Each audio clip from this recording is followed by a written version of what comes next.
maybe a little bit longer ago.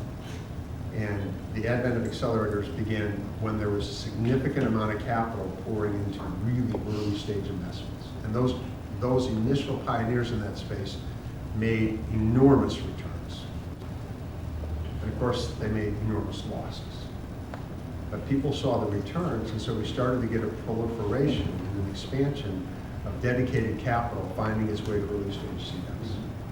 And for a period of time, we had excess capital, an insufficient supply of startups. And people began to create Techstars and following that model, accelerators, because with coding, I can create product without building inventory. I don't have to use the capital to create product or to hire a lot of people. So it works. You can compress and accelerate. What has happened subsequent to that is the supply of training organizations, incubators and accelerators combined, has proliferated.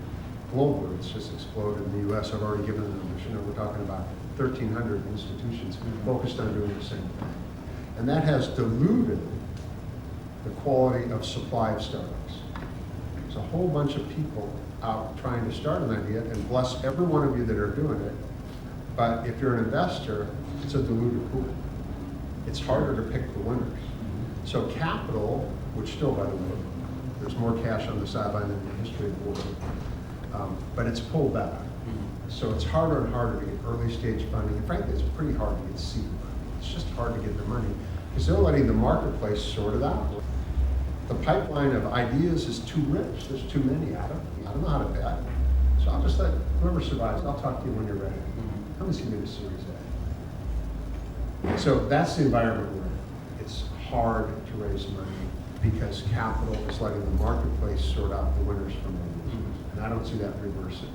So in that space, if you're in the accelerator business, which we're in, then it gets back to what's your quality. So before we get to mission and purpose, unless you can identify a pipeline of high quality companies, consistently attract them, add value to them, measured by do they get funded, and ultimately, you gotta be around for about 5 years to be successful. Unless you can do those 4 things, who cares?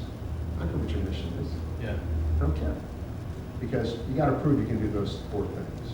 So you can rank accelerators based on that. So you've got to create a program and attract the mentors, the instruction, whatever you call it. I know what I call it. I know what everybody does.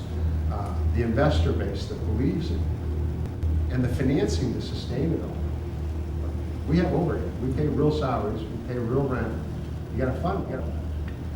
Unless you can produce quality while doing all that, nobody cares what your mission is. Yeah. So, you know, the bar you got to clear is, are you good? Because if you're not good, you're not relevant. No good company will apply to be in your program, and no good investor will come. So that's the big washout that's happening in accelerators now. And beyond that, why would I pick your accelerator? It's a combination of our exit surveys and our application survey data tells us 3 reasons people pick Ocean. Number 1 is mission. Overwhelmingly, it's mission. And we accept anybody of any faith or with no faith. This isn't about, are you in the club? This is about, do you want to have the conversation? Now, is there something about you that says, I want to talk about God? I want to figure out what that's got to do with starting a business. If that doesn't appeal to you, don't come to Ocean. I don't care. I only want the people who want to have that conversation. We have 7 companies in this cohort. 2 are from Cincinnati, 5 are from around the world. Australia, India, Sudan, broadly, South America, and then that funny country called Atlanta. So across that base, let me see, there's a whole bunch of Muslim countries we're talking about. And non-Christian countries. And we get applications from people of diverse faith because they want to have this conversation. They want their life to stand. So our mission is the number 1 reason, but there's 2 others. The time of year we operate.